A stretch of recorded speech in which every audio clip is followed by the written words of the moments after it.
petite YouTube Worlds, bonsoir. Alors, j'avais pas du tout prévu, je dois l'admettre, de vous proposer pour ce matin une chronique lecture, mais je me suis dit, ça fait une petite paye quand même que il n'y a pas eu de retour lecture sur cette chaîne, et comme je sais à quel point ça pourrait hypothétiquement vous manquer, je me suis dit, allons-y. Bon, je ne veux pas vous présenter mes excuses d'avoir la gueule que j'ai, la voix que j'ai, mais je suis allée chez Disney lundi. On s'est pris des seaux d'eau, lundi ou mardi? Mardi, je crois, je sais plus. Le 11. Bon, bref, je suis allée chez Disney en début de semaine. On s'est pris des seaux d'eau sur le coin du cornet.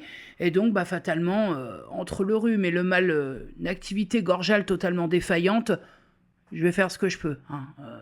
Ça va bien se passer. C'est parti, chronique lecture. Je vais ouvrir le bal avec un livre que j'ai adoré parce que vous verrez que ce ne sera pas toujours le cas durant cette chronique lecture.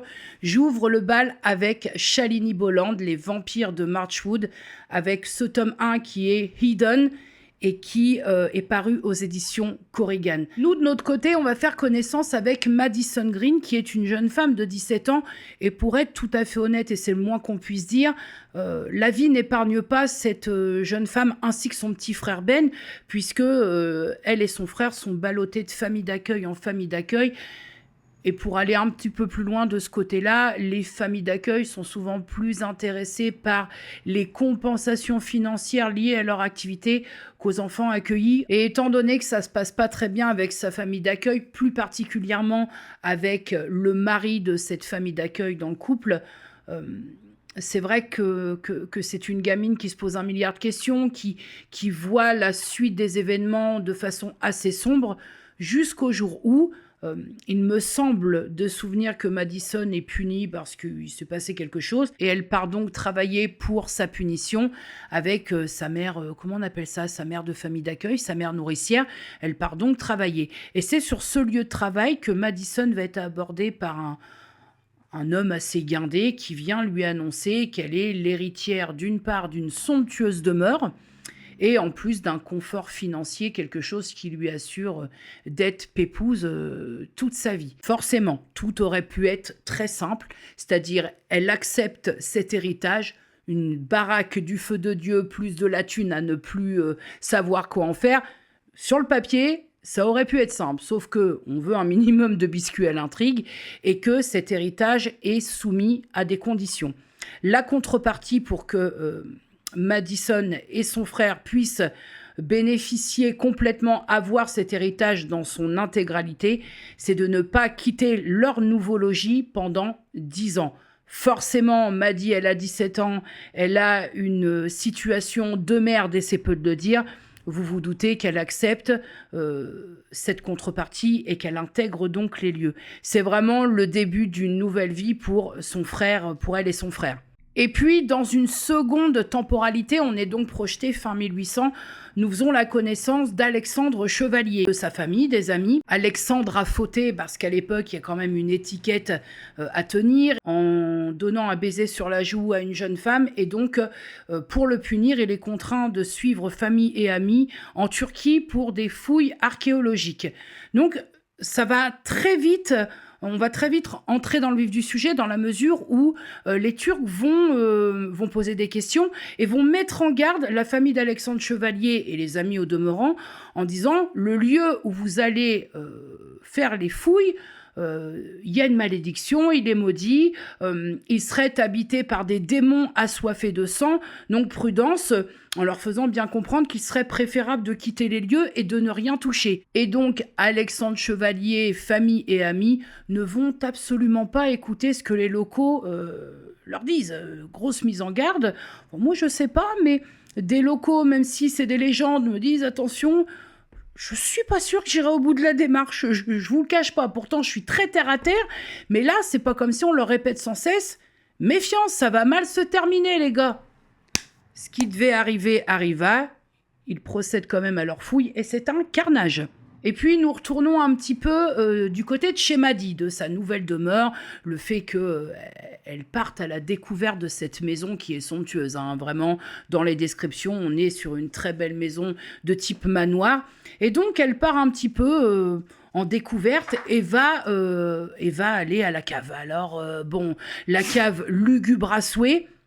Mais elle descend quand même, elle va tomber sur une porte, alors il va se passer un tas de choses, elle ouvre cette porte et elle tombe sur des boîtes, on va dire, de taille humaine, et quand elle ouvre ces boîtes, elle va découvrir ce qu'elle croit être dans un premier temps, des statues, mais alors des statues d'une beauté absolue.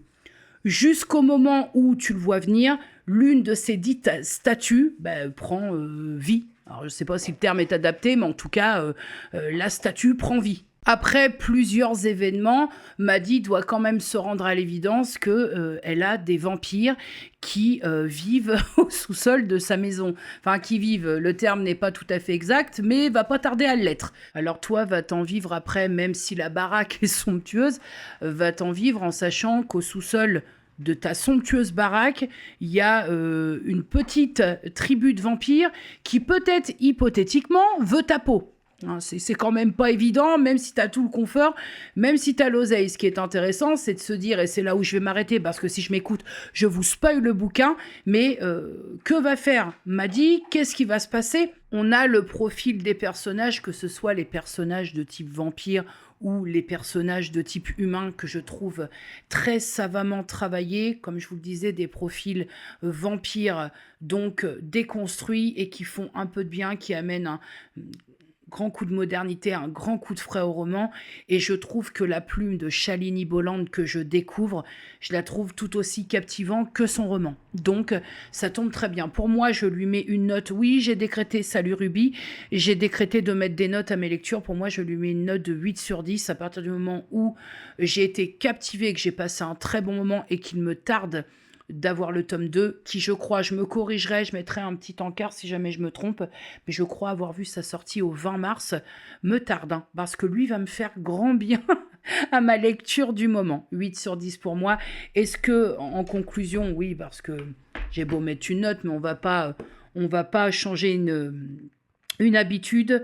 Est-ce que je vous conseille la lecture de Hidden, les vampires de Marchwood de Shalini Boland? Tout à fait. Alors si vous aimez un peu le délire vampire, mais vampire un peu différent de ce qu'on peut trouver habituellement, vous allez vous régaler. Pour le second livre de cette chronique, là on va mettre un petit peu d'ambiance. Du docteur, donc l'auteur c'est le docteur Philippe Boxeau, Les Morts ont la parole, paru aux éditions Kenes. Alors c'est pas tellement un roman, je dirais que c'est un retour d'expérience, un retour, un témoignage, voilà, le témoignage du docteur Philippe Boxeau, qui, vous l'aurez compris ou pas, est médecin légiste. Alors déjà, moi ça, dans un premier temps, ça me passionne profondément, et dans cet opus, il est question de nous expliquer son métier. Pourquoi, presque hasardeusement, on va y arriver, il en est arrivé à faire ce métier, et surtout, quelles sont ses motivations par rapport à un boulot que peu de gens sont quand même capables de faire, hein. Pour moi, on est sur ce que j'appelle une vocation. De toute façon, selon moi, sur un avis qui n'engage que moi, les métiers du funéraire, tu peux pas faire ça par dépit. Après, peut-être me trompe-je, ou pas. Ce que j'ai beaucoup apprécié dans ce roman témoignage, c'est que déjà, je trouve que le docteur Boxeau a un profond respect pour sa profession et pour ses patients. Parce que à aucun moment, moi, en tant que lectrice, je ne me suis sentie choquée ou tourneboulée ou gênée par les propos. Ça n'a à aucun moment heurté ma sensibilité, en tout cas. Alors, je dis pas que les histoires de certaines morts, il y en a des plus difficiles que d'autres, mais en tout cas, j'ai trouvé que l'auteur mettait les formes. Et ça, c'est important sur une lecture qui se veut en plus enrichissante parce qu'il y a plein de détails sur le métier, sur ce qu'on croit par rapport à ce qu'on peut voir dans les séries de cet acabit et qui ne se passe pas du tout comme ça. Donc je trouve quand même très important que l'auteur de ce bouquin ait quand même pris le temps de ne pas y aller comme ça. Il y a un humour, mais tout est dans le respect. Et ça, je trouve ça chouette dans une lecture de ce genre-là. Il est bien évidemment question de la mort, celle qui tôt ou tard c'est-à-dire que je veux pas plomber l'ambiance, mais qui viendra tous nous attraper. Et puis des meurtres, de leur histoire, de pourquoi elles sont mortes, d'anecdotes en fait. C'est des anecdotes toujours et encore sans non plus rentrer dans les détails qui pourraient piquer, mettre mal à l'aise. Et j'ai trouvé ça hyper intéressant d'avoir ces anecdotes-là, ces bribes de vie, ces bribes de mœurs, parce que il y a des moments où tu dis, ouais, c'est con quoi. Dans ces témoignages, parfois tu te dis, mais ça peut pas être vrai en fait. On peut pas pertinemment claquer de cette façon-là. Eh ben oui, eh ben oui.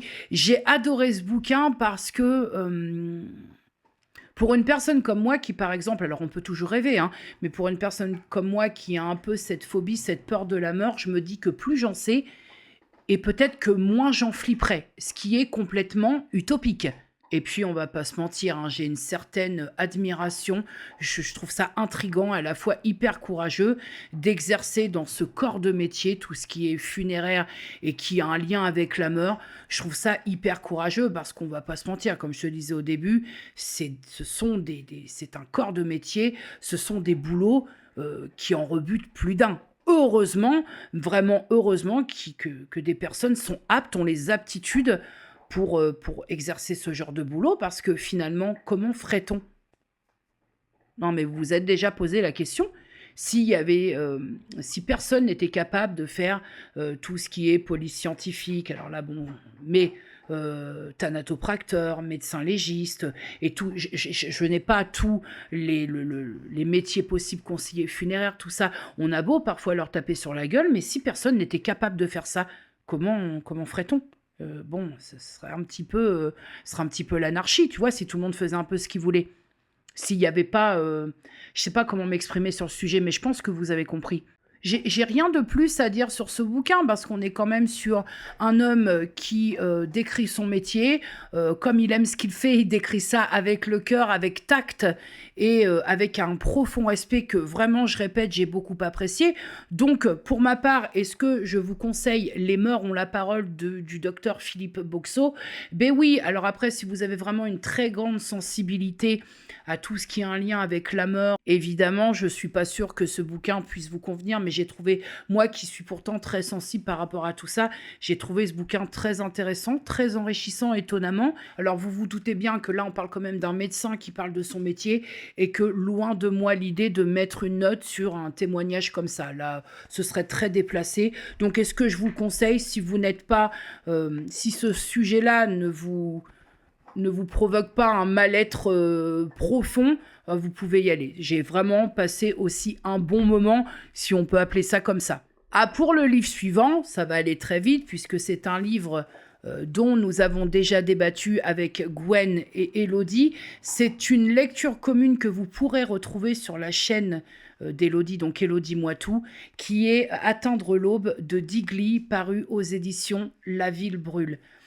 Vous dire que ce livre est un coup de cœur, c'est quand même un doux euphémisme. J'ai adoré la plume, j'ai adoré le style, j'ai adoré l'histoire, j'ai adoré absolument tout dans ce bouquin. Au moins, ça a le mérite de simplifier un peu mon retour. Je vais pas en dire plus parce que ce serait radoté et c'est pas bien nécessaire, mais sachez qu'en tout cas, est-ce que je vous recommande ce livre? Oui, et non en même temps, parce que je pense véritablement le seul truc en plus que je peux dire, c'est que ça passe ou ça casse avec ce bouquin. C'est un énorme coup de cœur me concernant. J'ai ressenti des émotions diverses et variées que je n'avais pas ressenties depuis longtemps en termes de lecture. Et pour la petite note, alors bien qu'on soit sur une histoire de vie, mais je vais quand même lui mettre une note parce que j'ai tout de même mon 10 sur 10 dans cette chronique, mais pour celui-là, ce sera un 9 sur 10. Autant vous dire que c'est quand même pas loin de la perfection. Pour le livre suivant, nous sommes sur, je ne sais pas si vous allez voir, peut-être bien, Banc de brume de Sophie Berger, paru aux éditions Gallimard. Il me semble, pareil, je mettrai des mentions si jamais je dis des bêtises, mais il me semble que c'est le tout premier roman de Sophie Berger. Bien évidemment, il s'agit d'une histoire de vie, l'histoire d'une famille, l'histoire de secrets de famille autour d'un drame. Tout commence avec un morceau de journal retrouvé vraiment au hasard alors que les neveux, les nièces sont en train de vider la maison. Je crois que c'est une tante une grand-tante qui est décédée, ils sont en train de vider la maison, et l'un d'entre eux, l'un des cousins, tombe sur un morceau de journal. Et en fait, ce morceau de journal relate l'accident d'avion d'Yvonne et Olivier. Sauf qu'Yvonne et Olivier ne sont pas des inconnus pour Alice, Étienne et les autres cousins. Il s'agit de leur oncle et tante meurent dans un accident d'avion quelques jours après leur mariage. Et donc pour Alice, Étienne et les autres, c'est un peu le choc de la découverte parce qu'ils ont sous les yeux déjà une preuve irréfutable de ce qui est vraiment arrivé à Yvonne et Olivier, donc leur oncle et tante. Et ils ont surtout une vérité qu'on a volontairement placée sous silence d'un point de vue familial. Donc, dès lors, il y a plein de questions qui se posent. À qui peut-on faire confiance finalement, déjà, dans un premier temps, même si c'est très, très, très, très proche, est-ce qu'on peut vraiment leur faire confiance? Et puis, Alice, elle va pas trouver ça juste parce que non seulement cet oncle et cette tante sont morts dans des circonstances un peu juste après leur mariage, ils n'ont pas eu le temps de profiter. Et en plus, la famille d'Yvonne et d'Olivier n'ont rien dit, que comme si s'était rien passé. Donc Alice, elle part quand même en quête personnelle et ça lui tient à cœur de, quelque part, si je puis dire, rendre vie à cet oncle et cette tante. Et puisqu'on parle de brume, j'ai trouvé ça tellement poétique, ce rapprochement, banc de brume, parce que tout est dans la brume, dans son sens propre comme dans son sens figuré. Repousser la brume pour y voir un peu plus clair, c'est un peu la quête d'Alice pour comprendre ce qui s'est passé. Pourquoi il y a ce silence autour de la mort d'Yvonne et d'Olivier? Pourquoi est-ce que ceux qui savaient n'ont rien dit? On parle de quoi? En gros, quel mystère entoure la mort d'Yvonne et Olivier? Et en plus, à titre personnel, moi je trouve que c'est toujours très impudique de lire comme ça la mécanique d'une famille qui en fait s'englue dans ses secrets.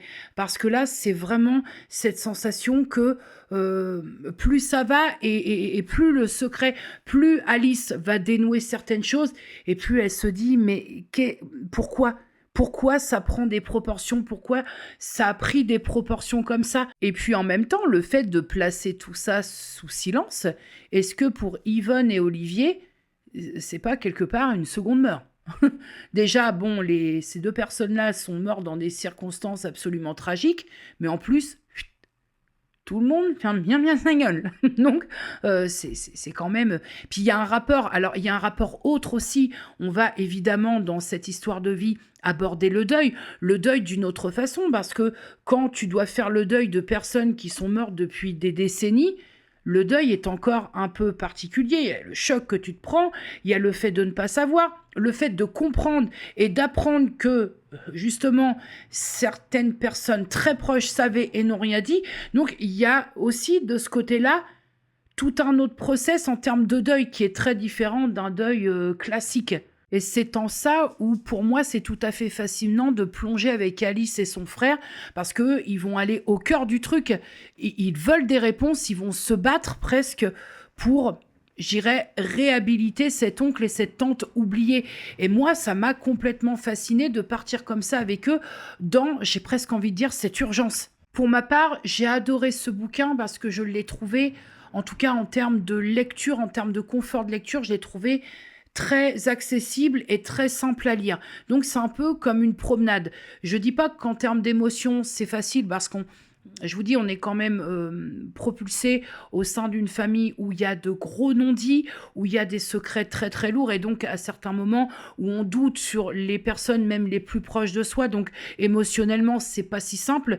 Mais même si ce livre, qui est presque autobiographique, n'est pas un coup de cœur pour moi, j'ai quand même beaucoup apprécié cette lecture. Donc en conclusion, est-ce que je vous recommande Banc de brume de Sophie Berger? Écoutez, oui, parce qu'à partir du moment où j'ai passé un très bon moment de lecture, je ne vois pas en quoi et pourquoi je vous déconseillerais cette lecture.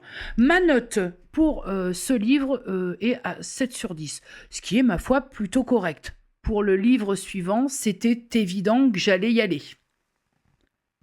Un hiver pour te résister, de l'autrice Morgane Moncomble, paru aux éditions Hugo Publishing. Alors écoutez, au même titre que Un automne pour te pardonner, j'ai adoré Un hiver pour te résister. Alors moi, ça m'attrape dès les premières lignes, hein. Je veux dire au point qu'il me tarde là très bientôt d'avoir la suite, Le printemps. Cette fois, on va partir dans l'histoire de vie de Lily. Alors Lily, elle sait ce qu'elle veut. Elle ne tergiverse pas et elle est déterminée. C'est-à-dire que c'est une jeune femme qui ne compte pas laisser sa vie dans les mains du hasard. Lily est patineuse et pour tout vous dire, elle nourrit des rêves de médaille d'or. D'un autre côté, il y a Orion. Orion Williams, le Orion Williams qui est la star patinage du moment et qui par ailleurs est l'idole de Lily qui trône par le biais de posters sur les murs de la chambre de Lily. Vous le voyez venir ?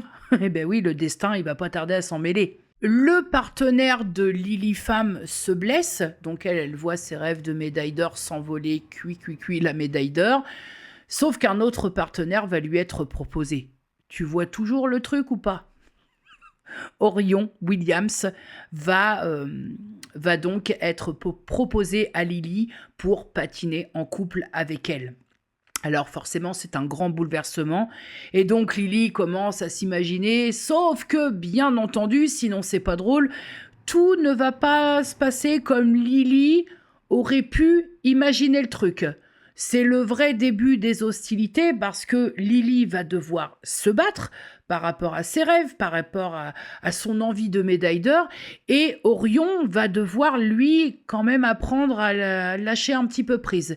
Et ça, j'aime autant vous dire que c'est pas gagné, qui est assez chouette dans ce type de livre que certains pourront qualifier un peu de cucul-à-praline. Écoutez, chacun prend son plaisir là où il a envie de le prendre, mais c'est que je trouve que le travail autour des personnages secondaires fait oublier au lecteur que ce sont des protagonistes secondaires. Et ça, je trouve ça fabuleux parce que finalement, j'ai l'impression que autant dans le tome 1 que dans le tome 2, on n'a que des personnages principaux. Et je trouve ça assez chouette parce qu'on est concerné, il y a donc une connexion avec chacun des personnages. À titre personnel, j'ai adoré la singularité de certains personnages. J'ai adoré aussi en détester certains parce que faut pas croire qu'on les aime tous, hein. Il y a certains, et notamment une, où à un moment de la lecture, tu peux plus te la piffrer. Il ne se passe pas rien avec les personnages. Il y a vraiment quelque chose, on s'attache, on s'accroche, on les déteste, on les aime un peu moins. Et puis parfois, on les aime au début, puis après on se dit « oh, fichier un petit peu ». En tout cas, moi, j'ai aimé ce que sont les personnages et ce qu'ils deviennent, la tournure des choses. Vraiment, ça m'a embarqué. Même au niveau de la romance, parce que ça, c'est quand même important d'en parler, parce que soit on aime beaucoup la romance, et moi, je suis assez... j'aime bien, mais il faut quand même que ça dose. Et là, je trouve qu'on est déjà sur une relation, parce que je ne vous spoil pas en vous disant qu'il va y avoir de l'histoire d'amour aux abords et aux entournures. Elle est cohérente, je la trouve plutôt saine, je la trouve cohérente, je la trouve dans l'air du temps surtout. Les histoires d'amour, je les trouve dans l'air du temps et surtout, je trouve que ça ne prend pas toute la place.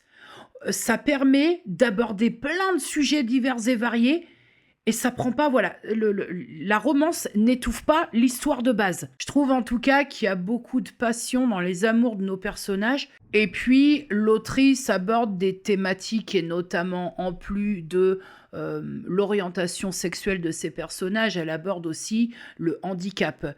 Et j'ai tellement trouvé ça touchant dans un premier temps. Puis en fait, je me suis dit...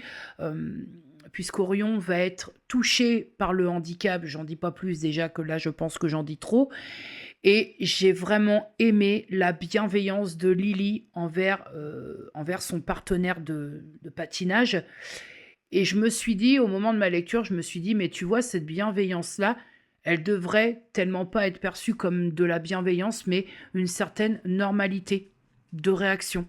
On devrait même pas se dire, ouais, c'est chouette, en fait, Lily, elle est hyper bienveillante. Non, ça devrait, selon moi, être la normalité de situation. Mais hélas, je crois qu'on n'y est pas encore. On avance, hein, mais on n'y est pas encore. Il n'y a pas une once de problématique dans les mots de Morgane Maucomble. Sa plume prône l'acceptation et j'aime globalement beaucoup la mentalité et le discours de cette autrice. Donc, en conclusion, est-ce que je vous conseille la lecture de cette saga? Parce que là, on est sur le tome 2, mais est-ce que je vous conseille celui-là en l'occurrence? Ben oui, et je vous conseille le tome 1. Et là, le 20 mars, il y a la sortie du tome 3 qui est Un printemps pour te succomber. Alors, lui, je pense qu'il va être dans la prochaine chronique lecture. Et pour la petite note, je lui donne la note de 8 sur 10. On est pas mal. Bon, est-ce qu'il y a quelque chose que vous ne savez pas déjà sur mon avis sur ce bouquin, qui est donc, on est là mon gars, hein, Comment j'ai retrouvé Xavier Dupont de Ligonnès, de l'auteur Romain Puertolas, paru aux éditions Albin Michel. Bon, alors, bien malgré moi, c'est un livre qui faisait partie de la dernière lecture commune, qui est donc sur ma chaîne, avec les filles, et qui, bien malgré moi, vous a fait rire. Alors que moi, c'est un livre qui m'a mis dans une colère. Alors vous, ça vous a éclaté, hein, parce que quand je suis en colère, c'est vrai que j'ai tendance à oublier le filtre que je me mets, et je ne comprends pas ce livre. Je vais un peu digresser, mais on a tous des théories par rapport à ce Xavier Dupont de Ligonnès. Est-ce qu'il est encore en vie? Est-ce que le mec est clamsé? Bon, on a tous des théories, voilà. Ça, c'est pas un problème qu'on ait tous des théories. Ça ne pose même problème à personne et encore moins à moi. Ce qui me pose un petit peu plus problème, c'est quand, sur des faits absolument sordides, on se fait du pèse dessus. Ça, vois-tu, ça m'agace quelque peu. Et puis l'humour absolument immonde pour, je vous le dis, une affaire aussi dramatique, moi je peux pas. Hein. Alors, je l'accorde, j'ai peut-être ma tête de con, je suis peut-être très limitée, j'ai un humour de toute façon très limité, il faut le savoir. Il faut savoir que je suis pas un clown et que il y a un moment où j'ai plus du tout d'humour, où ça me fait plus rire. Voilà, et alors ça, moi, l'humour autour d'une famille qui s'est fait dégingandée à grands coups de balle dans le buffet, pardonnez-moi, mais ça a tendance à pas trop me faire rire, moi. Après, écoutez, chacun voit midi à sa porte. J'ai un avis hyper bien tranché sur la question, et puisqu'en ce moment, nous sommes sur les dires... il y a beaucoup de choses qui circulent sur notamment le livre de la sœur de Xavier Dupont de Ligonnès et de ses propos. Je vais me taire. Je vais me taire parce que je vais me déclencher un saignement de nez. Ou un anévrisme ou une connerie du genre. Je vais me taire. Parce que ça me... Vraiment, aujourd'hui, tout est bon pour faire du pognon. Voilà. Allez, next. Pour la lecture suivante, alors là, on va être aussi dans une rapidité déconcertante en termes de retour lecture. Nous sommes sur une saga, donc apparemment il y a plein de livres. Witchland, tome 1, Suzanne Dénard, Truth Witch, qui est celui-ci. Attends, hop, je m'approche pour que tu puisses voir correctement. J'espère que tu vois correctement. Quoi qu'il en soit, pour ma part, c'est un abandon par chaos. Alors, par chaos, je m'explique. Par chaos de traduction. Alors, je me suis posé la question, et j'avoue avoir été faire des recherches derrière, parce que je me suis dit, non, pas encore une fois, où je ne comprends rien à ce que je suis en train de lire. Enfin, il y a un moment, certaines traductions de certains romans te font penser que ton intelligence a foutu le camp. La traduction est tellement mauvaise que certains passages sont complètement incompréhensibles. Il y a aussi le fait que le nom des personnages soit mélangé, on se trompe. Il y a inversion dans le nom des personnages. Alors là, ça te fout un bordel dans la comprenette. Écoutez, moi, je suis allée jusqu'à la page 150 et ça m'a suffi.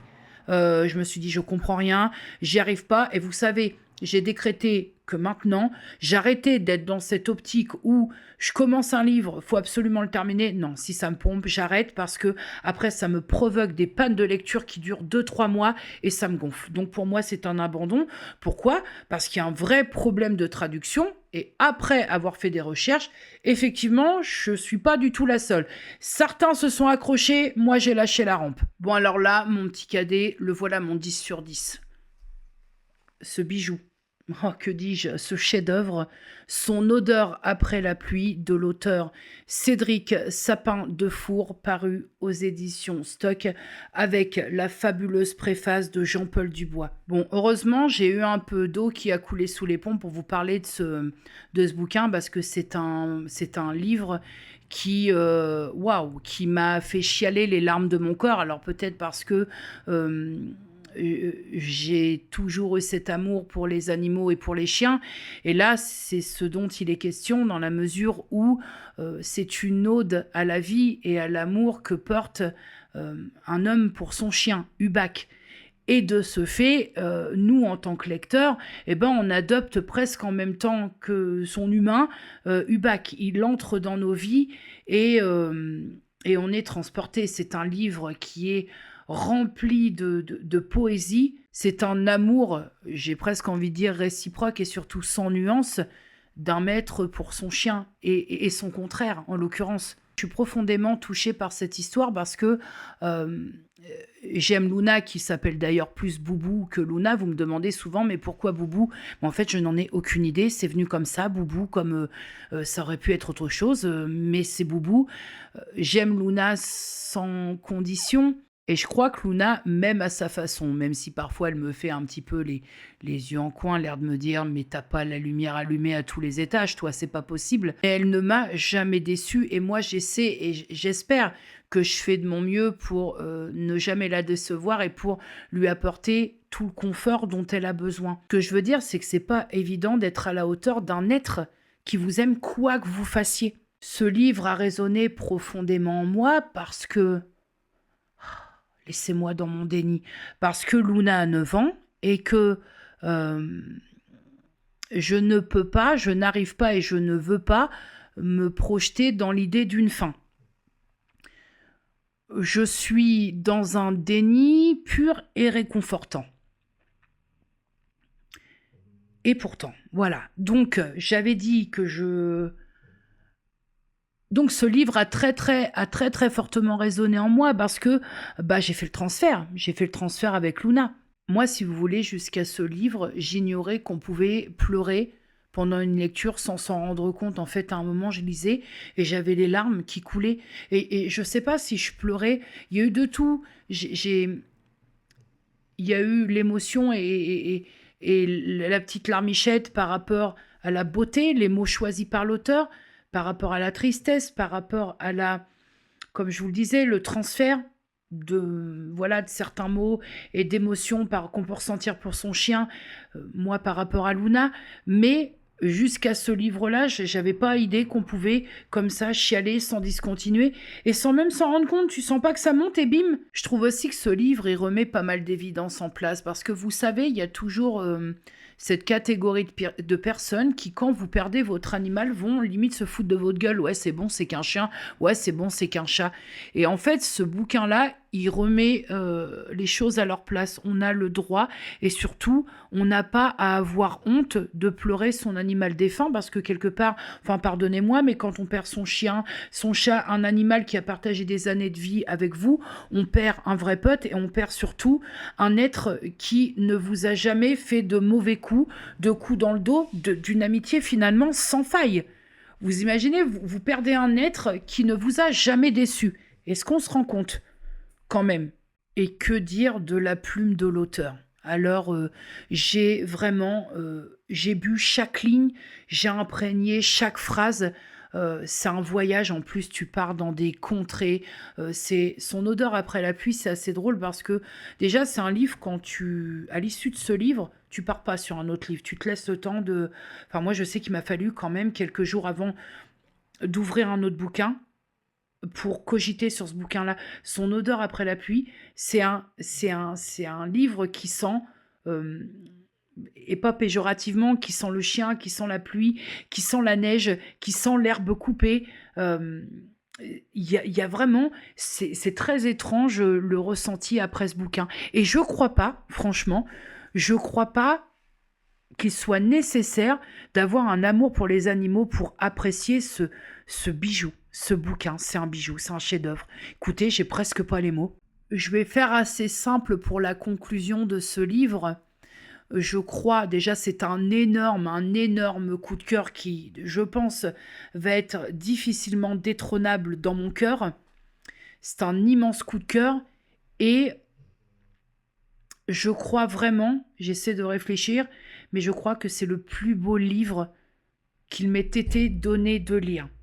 C'est dire, hein, j'ai quand même quelques années de lecture à mon actif. Alors, j'ai juste envie de dire là, pour ce moment d'amour pur et simple, merci à l'auteur, merci pour ce moment, merci pour ce voyage, merci pour ces confidences. Est-ce que je vous conseille Son odeur après la pluie de Cédric Sapin de Four, mais 1000 fois, 10 000 fois, les yeux fermés.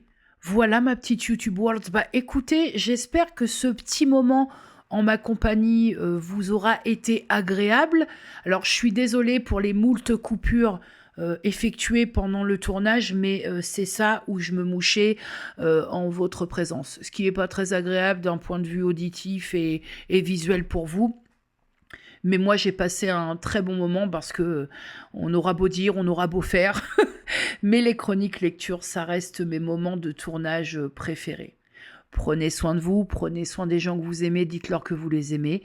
Des bisous et à très vite. Bisous.